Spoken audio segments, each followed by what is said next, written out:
everybody, and welcome to Attendance Bias. I am Brian Weinstein, your host. Today is the second part of a two-part conversation with Dartmouth professor Dave Lutz about the show on July 18th, 1999, which was day 2 of the Camp Oswego Festival. Previously, in part 1, Dave and I went over his background and introduction to Phish, how he ended up at Oswego, and set 1 of the show. Today's conversation will focus on sets 2 and 3 of the show. This section of the show, in my opinion, is where things really kick into high gear. It has an extended runaway gym, an incredible piper that leaps to the top of my personal list, and a ridiculously awesome Iculus that has full-on smoke on the water teases and quotes.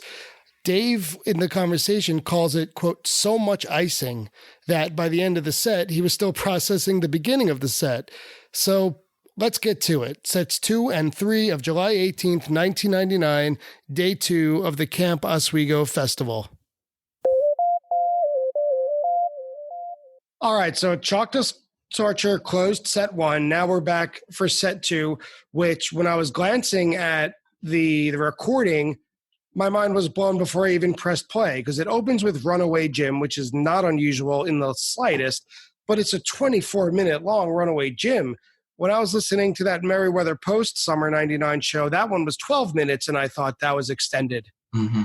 This is a nearly half-hour version of Runaway Jim, and it's beautiful. It's all over the place. It really gives you everything Phish could do in 1999, at least before Big Cypress happened. Mm-hmm. But there's hot and energetic playing in the beginning. There's quasi-funk with Fishman very much on the cowbell. There's a disco groove by Fishman and Trey toward the end. And then toward the very end of the recording, there's like a straight-ahead rock progression. It's wonderful, and it kind of demonstrates Phish throwing everything into the stew.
Yeah, it's long. It definitely at the time for me was beyond my comprehension. I think, probably once we got into the 15-minute realm, it was getting so wild that I couldn't understand it, I guess. I mean, same for me, and I'm talking about right now. No, it's definitely a beast. I remember, not even really being able to listen to the whole thing on tape at the time, and I wouldn't say sloppy by any means, but definitely like it requires a lot of patient listening because it's very energetic and it's pretty loud. I feel like the sound in the summer in 99 that, Trey's kind of wailing. It's very loud. I don't know. It's very heavy to me. It's very nonlinear. It doesn't follow any sort of progression. There's no rhyme or reason to it except for what comes next, like whatever they decided to shift toward. Yeah. And it holds together pretty well for about half of it. I would say about 13 minutes. And then around I put a note that around 17 minutes and 30 seconds, there's what I call the, quote, usual 1999 swirling. Yeah, guitar effect by Trey, and there's lots of layering to the point where I thought it sounded almost like a freight train, this big oncoming crescendo. Yeah.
about 19 minutes, and then it started to wind down. It got a little repetitive, and the last 4 or 5 minutes, when I hear Phish 1999, that's kind of the sound I hear in my head, is like this like swirling, effects laden, abstract, loss of a center sort of thing.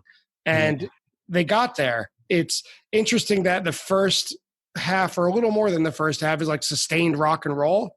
And then the second part of it, especially toward the end, is this abstract, kind of like 99 to 2000 in a microcosm. Yeah.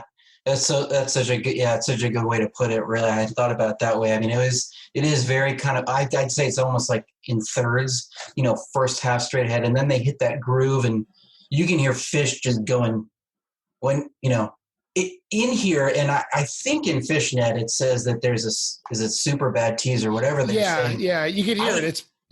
I hear it as at the time, and I always hear it as a Psycho Killer tease, where they're real close to it, and there's that little thing that happens, and then it gets to that real loud, and it's like Saquette disky. It's very, it is that flavor totally. And I think that probably was the point for me at the time, when I was like, I couldn't even follow it probably. And even listening now, I was looking at your notes, and, it being, the last 5 minutes is a little repetitive, and it is probably, a little bit much at the time. I mean, if you listen to it, you can actually hear them try wanting to get into free, and they don't quite get there, and there's a little delay, and then they do get there eventually. And it's so funny because, I'm picking apart the nuances of it or whatever, but it's a beast. It's not easy listening, I don't think, on a tape. And no, I would agree. It's a challenge, I think, and that might be why, it might not be accessible. And when you think of the main jams from a festival like Great Wen, Gin, or, something, or generally 6 days from it. Yeah, they're sometimes a little bit more approachable. There's a notable thing. And this one didn't really have, one of those celebratory explosion things. I mean, maybe the Piper, but even that we'll talk about. But it's self-indulgent, and I don't think that's necessarily a bad thing, because what better time to be self-indulgent than a festival you're throwing for yourself and 65,000 of your fans in the 3 sets of music in the middle of the day. No one's got anywhere to go. Clocks don't matter anymore. Like, what better time? So you mentioned that they were transitioning into free, or that Trey wanted to. They did get there eventually. I thought it was a very standard version, straightforward. But there was a point about 7 minutes in that I swear I would have recognized as 46 Days if this were past 2003.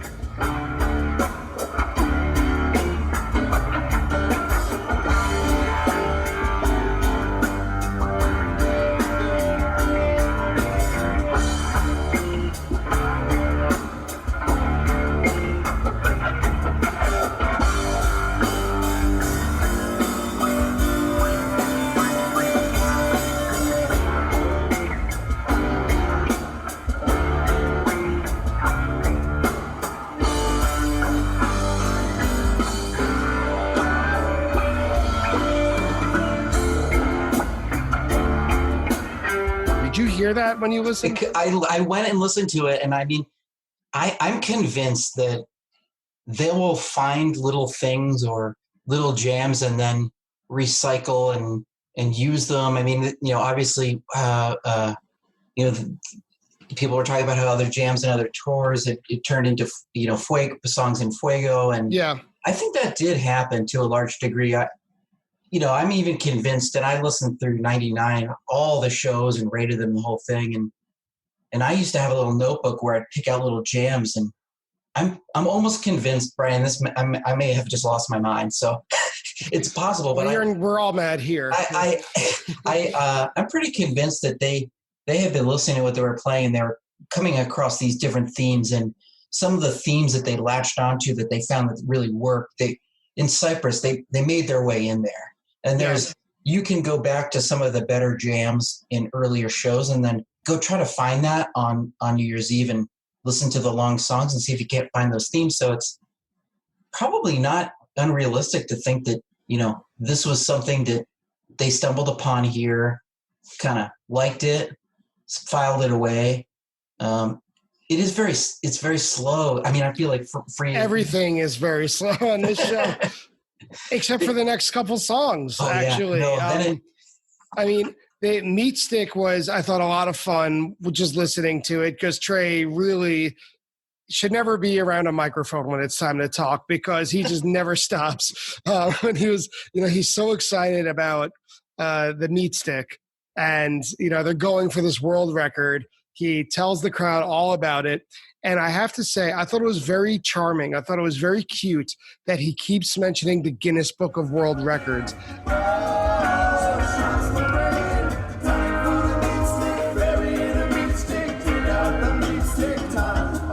Just enough time to get into the Guinness Book of World Records. So you guys gotta help us out here. I'm gonna give you the full rundown.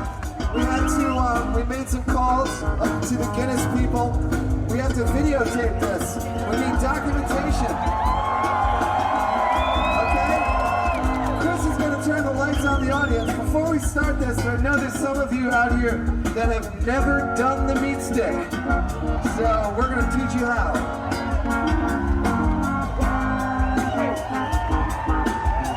So first we're going to teach you how to do the meat stick, and once you've learned how to do the meat stick, life is never the same again. You just, it's all better after you know how to do the meat stick. So everybody's got to do the meat stick. We're going to videotape it. We'll turn on the lights. We still have just enough light in the sky, and hopefully your picture will be in the Guinness Book of World Records as the biggest So first things first, Mike and I will come out front and teach you the steps. We're going to enlist the help of our friend Sophie. Come on out here. Anybody else? Well, at least Sophie's going to come out. Jill, you coming out too? We need men and women doing this. Okay, Mike and I will show you how.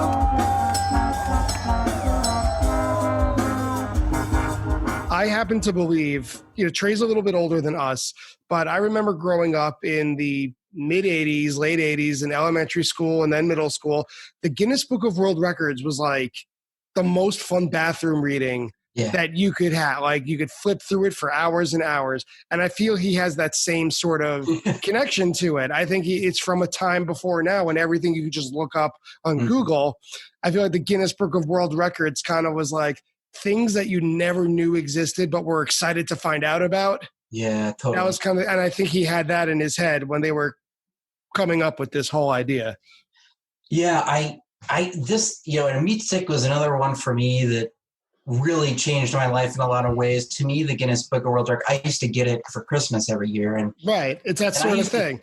And I used to try to remember it and memorize it, and and I just like I would do the set lists and things, and so all of a sudden, because I had been away, and I didn't have internet at the time. It's kind of hard to believe, but I had no idea that they had been playing the song or that there was a dance. So pretty fun surprise. And then on top of it, this other thing that was kind of like, this is clearly novel. This is going to make it into some, famous show. And it was something that I liked. I read it myself, and you're right. It's at the time it was the only place you could ever learn about some of these things. And it's a totally funny thing to think about. One little anecdote too, though, is that I think that they're mad that they got burned on this. I agree 1,000%. I'm sure it drove Trey crazy. And I know he's referenced in another show sometime, but the reason because in it, the first or second day of it, I don't know if you remember, but they put the glasses with the nose on the water tower. Yeah. So in the front row, they were passing them out. They had them, and they were passing it out to everybody. And we were like, what is going on with this? And actually some of the Phish.com pictures, you can see it. And the staffer was telling me they want to try to set the record for the most people wearing the glasses and nose thing. And they never mentioned it. It never happened. I was there. I never heard about it. No, see, and I think they wanted to somehow get that. They're like, we have this many people in one place, so let's break a record or something like that. Yeah. I don't know. Yeah, that's what Curveball would have been. We missed on something else there. But so after the meat stick dance, it was good, silly fun, which is, one of the reasons we all go see Phish for good, silly fun. There's kind of a trio of songs that closed it, none of which were, I don't think, notable for any real reason, except for that they're good songs, were Gaiuti, Axilla, and Llama to close it.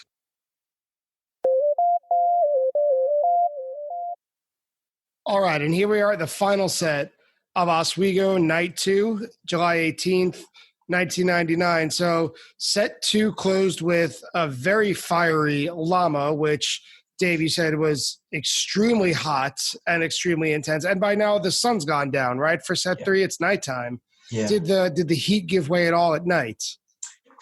It actually, we were in the shade of the big black meshy tent thing. So and I wrote in my notes here, thank God for the water, because I'm telling you, I remember, yelling across the rail to my buddies who had the water, and a security guard, I was like, hey, can you go over there? My friends have water there. I don't have any water with me, and I'm dying here. And can you bring it over? And the guy brought it over, and it was they had allowed us to bring in the capped water, because the tanks actually the first day, I remember a few of them like being empty and there was no more water left. And so I think they waived that. And I just remember like drinking that and being like, oh my God, there's no way I would have I probably would have fainted. So I'm sure dozens of people did. Yeah, I think people probably did. And it did cool off. I think once you get to the end, then, and everybody's sweaty, so they're cooling themselves off, and it started to chill out a little bit. You wouldn't think it now as we talk about the Piper, really, but that was a distinct, this is really insane. We can't keep up this intensity. And then there's a stop, and then there's kind of this mellow, my soul, it starts. Right. My soul opens, which my brain played a trick on me, because when I saw my soul, I'm like, oh, again. And then I looked up the stats. It was only played 5 times in 1999. Mm-hmm. And when I was like, oh, well, what am I thinking about? I looked back. So it was played 5 times in 99, 12 times in 1998, and 30 times in 1997. Boy, that's amazing. They played, I think, I just went over this. I think they played 84 shows in 1997. 30 times. That's more than once every third show. Yeah, it's a lot. So anyway, it's very standard. It was like a standard warm-up set opening song. And then the next one, Piper, was anything but standard. This, to me, left a dent in my, I'm never going to forget this. This Piper is unbelievable. I thought that Runaway Jim required a lot of close listening. That it's like a little brother compared to this Piper. I have no qualms about recommending it to the top of pretty much anybody's list. And I was there for 2004 at SPAC when they played that unbelievable twist and Piper. I think this one, for my taste, supersedes it. This is really, I can't say enough good things about it. Yeah, and I wrote in my notes a couple things. One of the things is you can hear the little slow build. So it was a quiet, slow build, and then there's that little part where they kind of go do do do. Yeah, when you expect the progression to start. Yeah. And they're hitched on that, and they're delaying on that. And actually, in that moment, and in the audience recording, you can hear the cheers. But that was when the glow sticks started for the festival. Mm-hmm.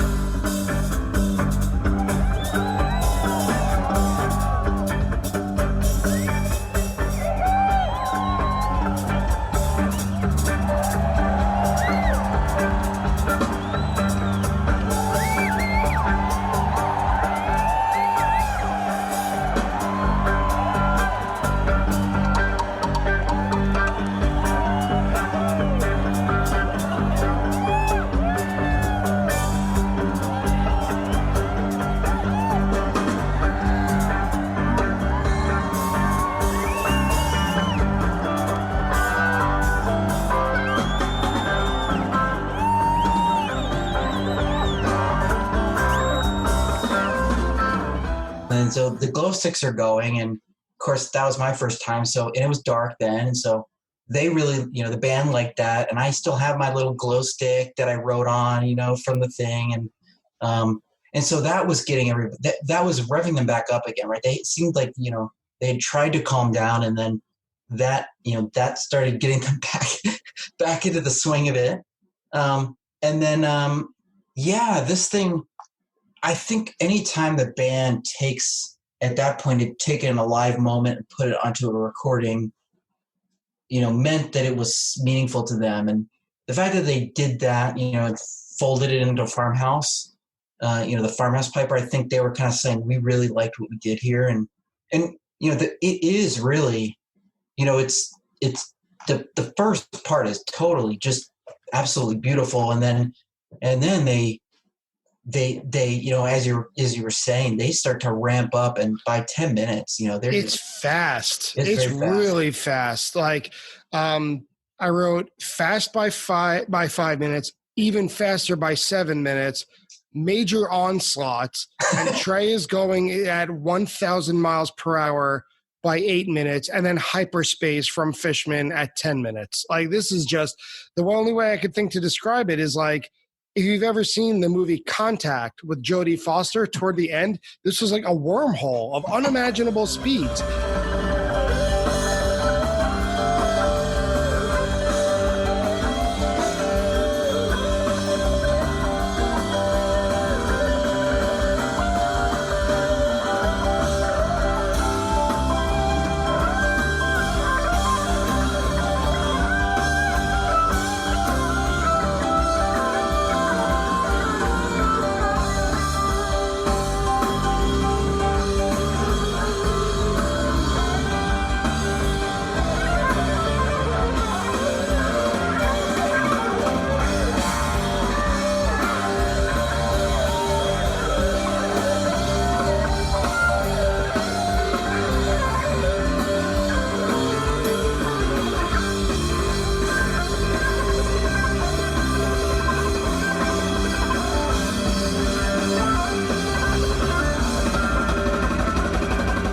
I don't know how they were able to do this. How were they able to maintain this tempo and this intensity?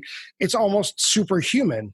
Yeah, it was fast. And in this, and you can hear it ripple its way, but Phish really loved these fast cowbell-based beats. Oh, yeah, it's all over this show. It's all over this show. Day. It's on this. It's in Runaway Jim too, and then in this one too, he does it. He does a lot of Big Cypress, which I remember him doing, and it's a lot in here. In that 5 minutes when he's doing that, it is because he is just kind of like exploring. And I remember just being like, okay, I thought I kind of knew what this guy had been able to play on albums and stuff. And then here's these polyrhythms everywhere. And it was like in the middle of 50 minutes in, it was like, you're kind of like, I didn't know people could do this. And I didn't know this was possible. He's a sort of drummer that when you get a good look at or a good listen to, if you play the drums, you kind of say, what's the point? He can already do it and do it better than I can. And I think at this point in the show, probably the glow stick war was more meaningful to me. I think the music, I don't remember the end of it. I mean, I remember looking and catching the eye of my friend and being like, oh my God, this is insane. And it was probably over my head for sure. Once you get past about 15 minutes in this thing, I did remember, just like, we all did, we would get the tapes for the shows we went to, and I'd listen to it over and over and over again. And it's beautiful. It's pretty amazing. It's worth listening to multiple times. It's going to find a permanent place in my playlists.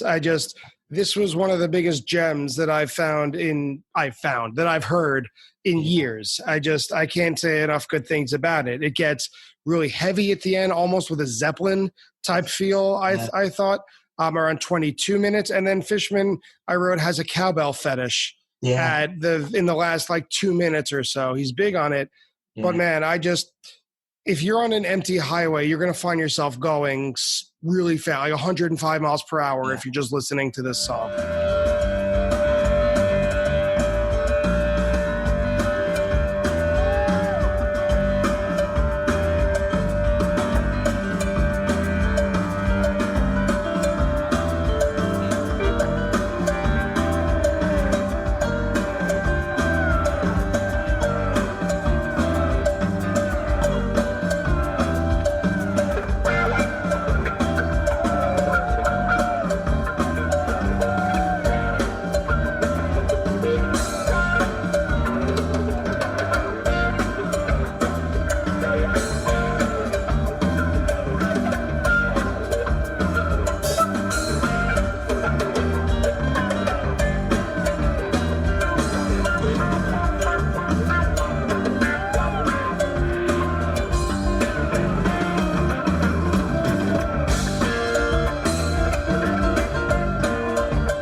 teams up. I marked between 14 and 15 minutes as one of my little favorite little jamlets. Yeah, jamlets, I like that. Yeah. Of all time. I can hear it all in my mind, and it's really, it's fun to. Everybody should be listening to this one and experiencing it, and maybe not everybody's cup of tea, but it's pretty hard to not like at least what was going on in most of this. Well, it has that same sort of orientation as Runaway Jim did, where it's almost the same length. They're both about 24 minutes. They are both made up of multiple sections or even movements that are nonlinear. One has nothing to do with the previous one. And like you said, some of them are a little bit more accessible than others, but it's all part of the same piece. And it displays a lot of what Phish can do for better, and I won't even say for worse, but for better and for what you're not quite used to, for what you like and what you may not like. It's all over the place, and it's unique if nothing else. They were finding these faster space groove kinds of things that they were getting tired of the older grooves that they had been playing in 97, and they're getting faster, and now they're building and building and building. And they hit this kind of cacophony, and then it's almost like it collapses on itself. Yes. And like it always happens at the end. Yeah. It's very similar. Now that you pointed out, they collapse into free there. And here they do the same kind of a thing where it's spacing, and it's, and here it's Caspian, right? Where they like find themselves. But it is and I think that's what it is. The sound in this year is just very build, groove, and then just kind of not knowing where to go, and instead it just goes up and loud. Yeah. And Prince Caspian, it's a nice mid-tempo break, and it's got its guitar pyrotechnics. It's got its highlights. On Phish.net, it's on the jam charts. It is a notable version of Prince Caspian. Yeah. But even with it, I was not fully focused on Prince Caspian when I was listening through. My mind was still with Piper. But I did like that Prince Caspian is kind of this mid-tempo, almost like a campfire sing-along. You're just kind of coming down from it, almost like it's the end of the day and the excitement's over, even though in any other show, this Prince Caspian would certainly be considered a highlight. In this period of time, it was a kind of a cool down, I think, for sure. Yeah. And I think at the time, they had been really playing a lot of Caspian in the years prior, and now we think of, it's funny how your perceptions of songs change over time. There was a little bit of a backlash against Caspian at this time for being a little too sing-songy and kind of mellowy, but it's a great placement, really, when you think about it, it is not, it's something that you would actually really be pleased to hear now after a jam like that. It's absolutely. It is settling. That's a good way to put it.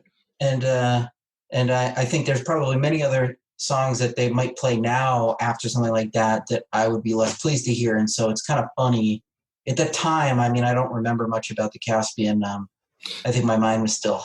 Sure. I started to figure out what that was. 60,000 other people. Yeah. But it's beautiful.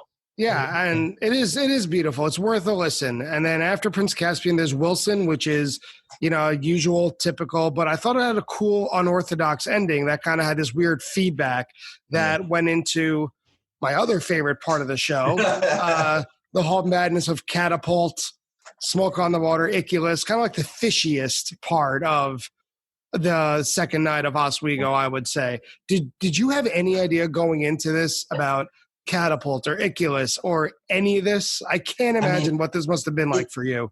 Yeah, the Wilson I remember because I remember I had forgotten, that Wilson was something in their catalog because I hadn't paid attention to it.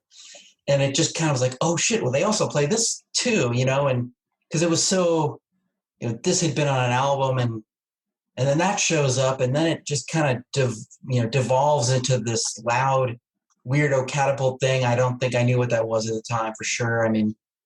I can't imagine. Now, they did play it then in Cyprus, and I knew what it was because I had just seen it coincidentally.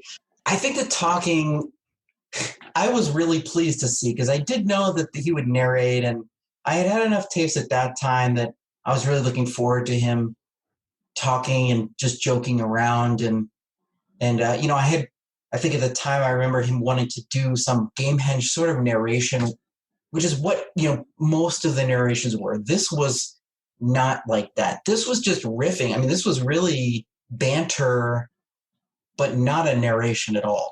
Right. Absolutely. There's no story here. No. And I don't think that really happened too often back then. I mean, when you listen to the early stuff, they joke around or whatever, but Iculus is one of the weird narrations where he's talking and there's no story. It's just, there's no start end like a Gamehenge thing. It just he's just kind of going for it. And at the time, yeah, I mean, we were just kind of like, well, I wonder what the hell is going to happen. And then it moves into these just really funny jokes in here. Yeah, and he talks even more about the Guinness Book of World Records. Yeah.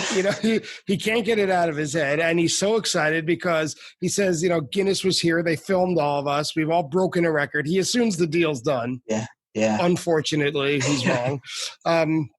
But it's all about that. And then for some reason, he starts talking about the greatest classic rock song, Smoke on the Water, and they play the whole first verse of it, which sounds pretty great, actually. Read the book.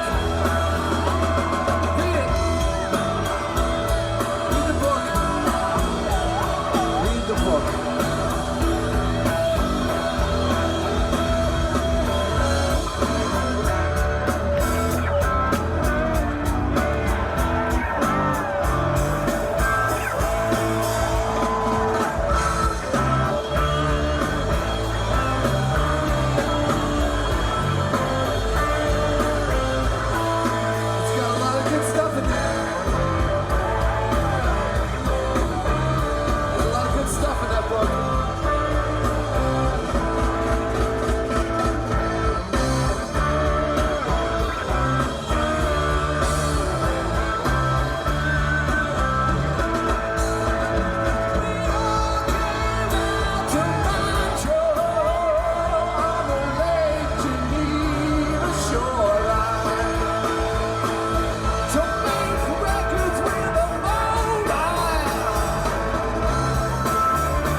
So funny. And at the time we were laughing. People are like, you can hear it on the tape. So people are laughing. When I think about it, one of my favorite jokes of all time is when he's like, now we're going to set the record for the longest vamp on any chord in history. And he goes, this is E. And then he said, now this is going to take about 3 or 4 hours. So everybody just relax. He said, just get comfortable. Yeah. Really funny because they don't do anything for, another 20, 30 seconds. And people were like, what? Yeah. And they're Phish. You could believe it. Could you imagine going in front of that many people and deadpanning a joke like that? Yeah. And it even occurred to me, re-listening to it today, was when they're in the middle of playing Smoke on the Water, I always thought that, I don't know, because I know you play drums, and whenever you had like friends over or you'd get together with friends to quote form a band or not, whether or not you actually did, I feel like Smoke on the Water is like the number one song that any group of 3 or 4 kids who can play any instruments, it comes around sooner or later. Yeah. It's got to be there. And it's not that different for Phish in the middle of this crazy section, but it sounds like they're unbelievable. It sounds so professional. Like it's kind of like what you wish you and your friends sounded like in your basement or your garage. And I think a lot of this humor, right? I think it's funnier now for us. At the time, I remember it being kind of wacky or like funny insights. But now, because he's making fun of Danielle Steele in there. And Yeah. I knew who that was. And they sing Miss You by the Rolling Stones for a few seconds. Like, this is wild stuff. And, and they're shouting out Zappa because it's in the song, and that's what the song's based on. And then there's the connection there. And at the time, that was over my head, and I couldn't put it together. But it was pretty silly. As soon as they started to talk about books. Yeah, that was really, I thought, okay, well, it's possible they could do this, because it would be kind of weird to not do something like that now. Yeah. And you got to open the door. You kind of got to go through with it now. And Trey even says in Iculus about how people need to pick up books, and everyone's watching TV and we don't read enough books. And I had a flash forward in a way that the first time I heard Iculus live was in 2009. It was August 14th in Hartford, where the whole theme of it was nobody reads anymore. You're all on your phones, right? No one. He's like, I'm on the subway. I see you on your phone. Trey's like mimicking as if he had a cell phone in a smartphone in his hand. Yeah. He goes, nobody reads anymore, and that launched into the whole read the book. So when he said that here, I was like, wait a minute, this is time travel. At least it was kind of disorienting in the best way possible. But when it comes to transitions, when they got to Iculus, I just said, all right, we're in legendary set territory now. Like between that Piper, an outstanding Prince Caspian that's kind of an afterthought at this point, and now Iculus with this crazy Smoke on the Water, Cat Scratch Fever, like all this really funny, goofy stuff with all this narration and banter. This is one for the books. Like, this is, no pun intended, like this is one of the better sets there is. Yeah. And it closes with nothing unremarkable either. It moves on to the Mighty Quinn, which is kind of just an all-time fun party song. Fluffhead, which was, again, it's something like 17 minutes or 16 minutes. It's a really big Fluffhead. And the encore is Harry Hood. Like, this is the stuff that dreams are made of when it comes to Phish set lists. What's so funny about it is at the time, I hadn't heard Slave to the Traffic Light yet, and that was my favorite song and still is my favorite song. And I wanted to hear it. I was really itching to hear it, and so I made a little poster.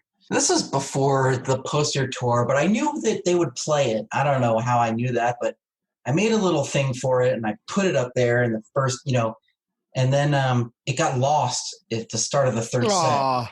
And so what's really funny about that is that right before Mighty Quinn, they're going, well, we're just going to mill about. Yeah, they took forever to figure out what we don't know what to play. And I didn't have my poster, and I had been yelling and cheering. My voice was gone. I actually lost my voice.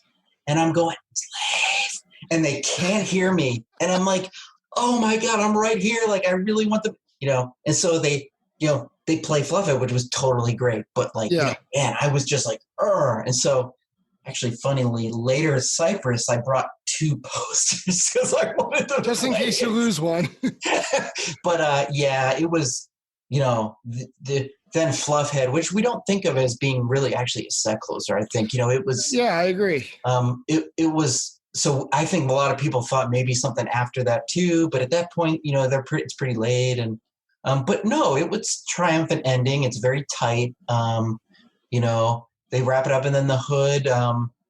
I think at that point, the majesty of Hood being the closer, especially with what happened at the Wen and with the glow sticks and everything, it started to wane a little bit. Like, throwing the glow sticks for Piper meant, okay, it's not just about that one song being the point where people are celebrating. And so here's this dramatic Hood thing that happens in the encore, which is also, obviously really cool. But at the same time, it was a lot to process. And what I do remember, there was the fireworks playing then at the end of that thing. Yeah, you could hear it on the recording. Yeah, and then it kind of ends, and what was that? It was. I think pretty much at a certain point in there, it was so much icing for me. I think Fluffhead and then Hood, then the encore was just kind of like, this can't get much better than this. you can't ask for too much more than that. I think at the time when you'd seen pretty much they give you the whole bag of tricks. There's a guest, there was this Guinness Book thing, a bunch of deep jams into unexplored places, Gamehenge stuff, narration, Gamehenge stuff, and cover songs. You can't. I mean, so yeah, it really is almost everything there. Amazingly. Yeah. And not to forget, this was one of 2 nights. There's a whole nother night and a whole other set of shows or sets. And also, this is what we said in the beginning of this conversation was a quote unquote forgotten festival. You know, this would be an all-time pinnacle if it were in 2010. You know, it's mind boggling, the density of this band's legacy. And it's kind of cool, though, that it's a little under the radar. I mean, I wear this shirt, all the time when I go to shows now. People always see it. They know. And I think a lot of people were there. But I think it was, even now they don't do multiple festival years in a row. This would have been then, 6, 7, 8. It would have been 4 years of summer festivals. And as weird as it is to think, I really do think people, kind of are like, okay, we've done this a handful of times before. It's not exactly quite as the same as Went or Clifford Ball now. And, are they doing this too much? But that's fine. I mean, it's fine for me because it's kind of nice because it's a little mysterious. It is like you said, it's kind of overlooked. And it is unique in so many ways, in the ways that I listed before also, where not every festival had a side stage, where they had other musicians play. And this is cool because it, like we talked about during the Del McCurry songs, it expands a lot of fans' musical palettes probably. It's in the middle of the summer, so they were all warmed up and they were still in the middle of a transition of sound, before Fall Tour 99 when things really got spacey and ethereal and abstract. Yeah. And there was no secret set, right? Right. Yeah, that was something too, because we had been here, we had heard about that in the other ones, and I think there was no way they could have done that. I mean, and I hadn't thought that they hadn't had those side stages, and I wonder if did they even do that at it or the other ones? If the other bands had come, I can't remember. To me, it was kind of a blur because we came up from, and this could even be the topic of a whole nother discussion, honestly. But I didn't see much of it except for the music. Yeah, like I was camped so far away. We got no sleep coming in. So I didn't really get to fully experience it. I can say that it's Super Bowl and Magna Ball and presumably Curveball. There really weren't any side stages, no official artists. So this was, it was kind of it was more of a gathering, even if production wise, it wasn't a full scale festival as we've come to expect one. Yeah. I think we went to the side stage. We watched bands and stuff, and we saw people playing, and during the day on the first night when we weren't as close, and that was there were a lot. It was a full suite. It was a lot like what some of the festivals eventually made their way into, where you'd have side stages, and at the time that was, I'm sure that there were other there are jazz festivals and stuff with multiple side stages, but for me that was totally different. Yeah, I will say one little anecdote though. I remember this was the same weekend, right when I think JFK Jr. died. And so sounds right.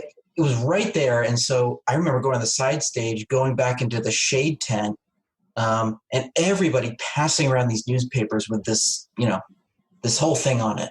Yeah. And it was definitely like I remember where I was when I saw that. And I think other people saw that.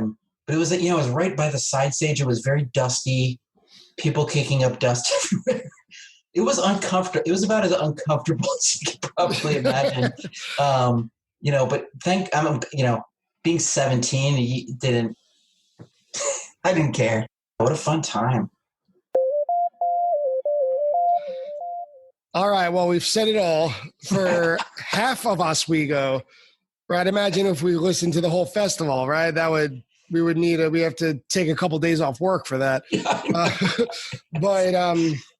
But thank you so much, Dave, for sharing your experiences, your stories, your thoughts, your memories, everything. This was really an epic discussion, and I can't wait to go back and pick out the gems from these shows and just add them to my all-time playlist. Thanks so much for being here. Oh, what a treat. So much fun. So good to see you. Likewise. Have a blast. I'll do it anytime. And there you have it, part 2 of my conversation with Dave Lutz about July 18th, 1999, Camp Oswego.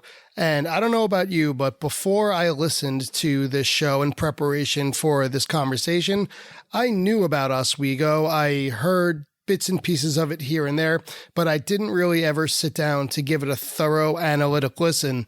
And let me tell you, it's more satisfying than I ever could have imagined. And so I know I've said this over and over again. If you haven't gone out of your way to listen to the Oswego Festival, please make sure that you do so. Treat yourself as a fan of this band.